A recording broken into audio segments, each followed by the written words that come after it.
बिस्मिल्लाहिर्रहमानिर्रहीम स्टूडेंट्स, हमारा चैप्टर चल रहा था why boys fail in college और उसकी जो हम टेक्स्ट एक्सरसाइज कर रहे थे यानी शॉर्ट आंसर हम कर रहे थे। तो उसमें हम क्वेश्चन नंबर 4 तक कर चुके थे, यानी रीजन नंबर 4 कह लें उसे, ये क्वेश्चन नंबर 4 कह लें। तो उसके बाद हाँ क्वेश्चन नंबर जो 5 है यानी रीजन नंबर 5, तो इसको हमने वो करना है, देखना है जरा। To what extent does the question of health lead to the failure of college? कि जो सेहत का मामला है, हेल्थ का मामला है, वो किस हद तक बच्चों को नाकामी की तरफ लेके जाता है, बच्चों को फेल करवाता है। आंसर इसका है जी, the student suffering from bad health can not pay heed to the studies, as a result they fail. वो बच्चे जो बैड हेल्थ का शिकार होते हैं, उनकी सेहत अच्छी नहीं होती, डिफरेंट डिजीजेस का शिकार होते हैं, उनके अंदर मुख्तलिफ किस्म की बीमारियां पाई जाती हैं, जिसकी वजह से बच्चा अपनी पढ़ाई पे तवज्जो नहीं दे सकता और फेल हो जाता है। देखें हमने बेटे चैप्टर के अंदर यहाँ पे फिजिकल और उसके बाद हमने मेंटल, अगर आप ये वो थोड़ा पीछे टेक्स्ट को याद करें तो उसमें हमने ये पढ़ा था, राइटर ने हमें समझाया था कि देखें एक बच्चे को फिजिकली और मेंटली फिट होना बहुत ज़रूरी है अपना गोल अचीव करने के लिए, और ख़ास तौर पे जब हम स्टडी की बात करते हैं तो इम्तहान में कामयाबी के लिए बच्चे का फिजिकली और मेंटली फिट होना बहुत ज़रूरी है। लिहाजा बच्चा जब सेहतमंद ही नहीं होगा तो वो कामयाब कैसे हो सकता है। The college authorities and college doctor should help such students.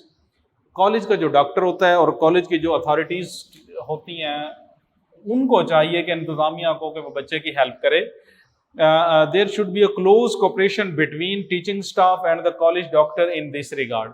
इस सिलसिले में जो कॉलेज का डॉक्टर होता है, जो टीचिंग स्टाफ होता है, उनको मिलके उनके दरमियान कोऑपरेशन होनी चाहिए, उनको मिलके इस किस्म के बच्चों को सॉर्ट आउट करना चाहिए, उनका इलाज करना चाहिए, उनके पेरेंट्स को बताना चाहिए, ताकि उनके पेरेंट्स अगर बच्चे में कोई प्रॉब्लम है तो वो अपने बच्चे को डॉक्टर के पास लेके जाएं और उसका इलाज करवाएं, जो कि बहुत ज़रूरी है। उसके बाद है जी क्वेश्चन नंबर 6 यानी रीजन नंबर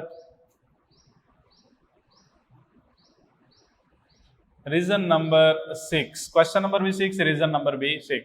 हम रीजन वाइज क्वेश्चन वाइज चल रहे हैं। What place would you accord to sportsman in colleges? Sportsman जो प्लेयर होते हैं, ये प्लेयर्स के लिए कॉलेज में क्या मकाम होना चाहिए, क्या जगह होनी चाहिए। यानी रीजन नंबर 6 के अंदर हमने जो गेम स्पोर्ट्स एंड गेम्स की बात की थी, तो स्पोर्ट्स एंड गेम्स के अंदर कॉलेज को कैसे डील करना चाहिए। The main purpose of college is to impart, देखिए इसका जो मेन मकसद है वो तो है एजुकेशन इम्पार्ट करना, वो तालीम देना, एजुकेशन को इम्पार्ट करना। But the college should not ignore sports. लेकिन मसला ये है कि जो कॉलेज है वो स्पोर्ट्स को भी इग्नोर नहीं कर सकते।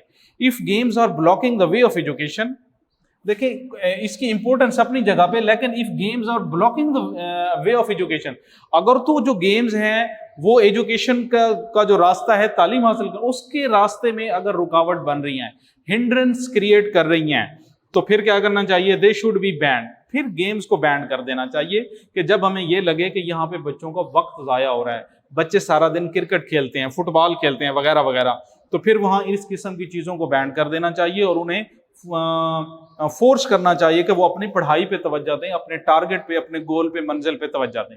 If student is too much interested in game, अगर एक्सेप्शनल केसेस होते हैं, अगर कोई बच्चा इस किस्म का हो कि जो गेम्स के अंदर बहुत ज्यादा दिलचस्पी ले रहा हो, he should be asked to become a professional player, तो फिर उसके लिए भी एक है कि फिर उसे आप ये इस बात पे समझाएं कि देखें अगर आपकी इसके अंदर इतनी ही दिलचस्पी है तो फिर आप ऐसे करें, प्रोफेशनल प्लेयर बन जाएं, ताकि फिर वो उसी को आप अपना मुस्तकबिल बना लें, अपना करियर बना लें।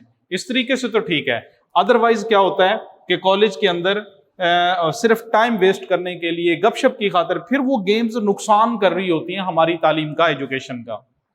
उसके बाद है मेरे बेटे क्वेश्चन नंबर 7। क्वेश्चन नंबर 7 यानी रीजन नंबर 7, तो यानी लास्ट रीजन है, क्वेश्चन नंबर भी लास्ट है और रीजन भी लास्ट है।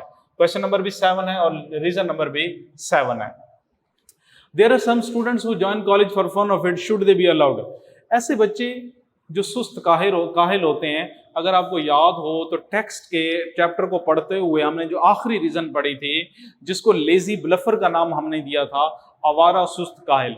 तो ऐसे जो बच्चे होते हैं जो कॉलेज में आ जाते हैं, उनका क्या करना चाहिए? क्या उन्हें कॉलेज में स्टे करने देना चाहिए या निकाल देना चाहिए? उनके साथ कैसे बिहेव करना चाहिए? उनको गाइड कैसे करना चाहिए? हम उनकी कैसे कैसे हेल्प करके इस किस्म के बच्चों का जो एक स्पेसिफिक ग्रुप होता है, उनको हम नाकामी से कामयाबी की तरफ कैसे लेके आ सकते हैं? तो ये इसका आंसर है जी, a college is meant for study. देखें, कॉलेज का मकसद होता है तालीम प्रोवाइड करना। If a student join college for fun of it and some other purpose, अगर कोई बच्चा किसी और मकसद की खातिर कॉलेज को ज्वाइन कर लेता है, ऐसे तंज़ो मज़ाक की खातिर, टाइम को किल करने के लिए, तो फिर क्या करना चाहिए? He should be asked to mend his way. देखें, पहले तो उसे समझाना चाहिए कि आप सुधर जाएं, आप अपने आप को ठीक कर लें, अमेंडमेंट कर लें अपने अंदर। And if he does not learn and if he does not leave his useless activities, उसके अंदर जो यूजलेस एक्टिविटीज होती हैं, जो बेहुदा किस्म की, गलत किस्म की आदत होती हैं, अगर तो उनको वो छोड़ देता है तो ठीक है, अगर नहीं छोड़ता फिर क्या करना चाहिए? He should not be allowed to stay in the college, उसे फिर कॉलेज में स्टे नहीं करने देना चाहिए। देखिए, इसकी एक रीजन है, मैंने आपको वहां पर भी शायद बताने की कोशिश की थी जब मैं आपको टेक्स्ट पढ़ा रहा था इस चैप्टर की।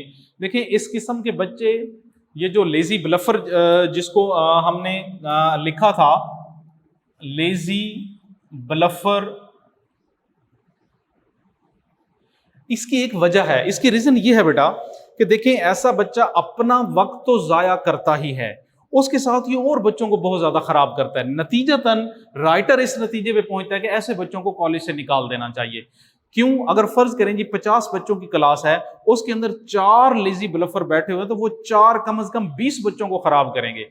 वो 4 बच्चे पूरी क्लास का टाइम जाया करते हैं, कभी टीचर को छेड़ देंगे, कभी टीचर को तंग करेंगे, कभी बच्चों के साथ लड़ाई, कभी कैसे क्लास का माहौल खराब कर देते हैं।